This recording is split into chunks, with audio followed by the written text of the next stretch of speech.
প্রথাগত ঘোড়দৌড়ের মতো নয় গ্রাম বাংলার এই আয়োজন।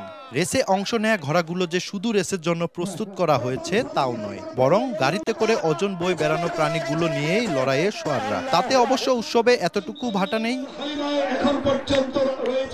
গ্রামে গ্রামে এখন নবান্নের উৎসব। কদিন আগেও সোনালী ধানে ছেয়ে থাকা মাঠগুলো এখন বড্ড অলস। ঘরদোর কেন্দ্র করে সেখানে উন্মাদনার উপলক্ষ।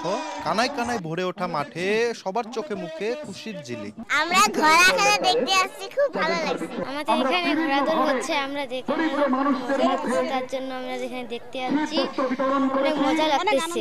আমার এলাকায় ঘোড়া খেলা আছে, কোনোদিন দেখিনি, আজকে দেখলাম। পঞ্চগড় জেলা প্রশাসনের সহায়তায় বিলুপ্ত প্রায় গ্রামীণ এই খেলা বাঁচিয়ে রাখতে ষড়ঋতু জগদল নামের একটি সংগঠনের এই আয়োজন। চমৎকার এই আয়োজনে বাঁধভাঙ্গা আনন্দে মেতে ওঠেন সবাই। অংশগ্রহণকারীদের দাবি প্রত্যেক বছর যেন রাখা হয় এই আয়োজনের ধারাবাহিকতা। আমি ধামরাহাট জেলা নওগাঁ থেকে আসছি, এখানে খেলা আমার অনেক ভালো লাগছে, আর আমি অনেক জায়গায় খেলে ফার্স্ট হয়েছি। দৌড়ে আমাদের মজা লাগে, ওই কারণে আসি আমরা শ্রীগঞ্জ থেকে, যেখানে খেলা হয় সেখানে যাই আমরা। মানুষকে আনন্দ দেওয়ার জন্য আমি এই খেলা কাছাকাছি 5 বছর ধরে করি।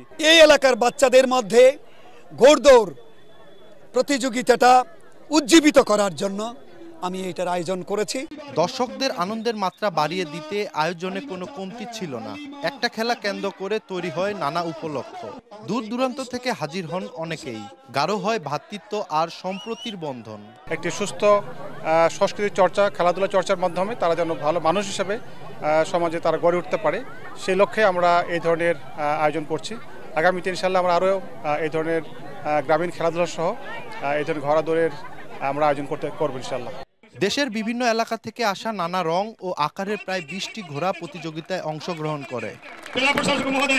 সোহাগ হায়দার, সময় সংবাদ, পঞ্চগড়।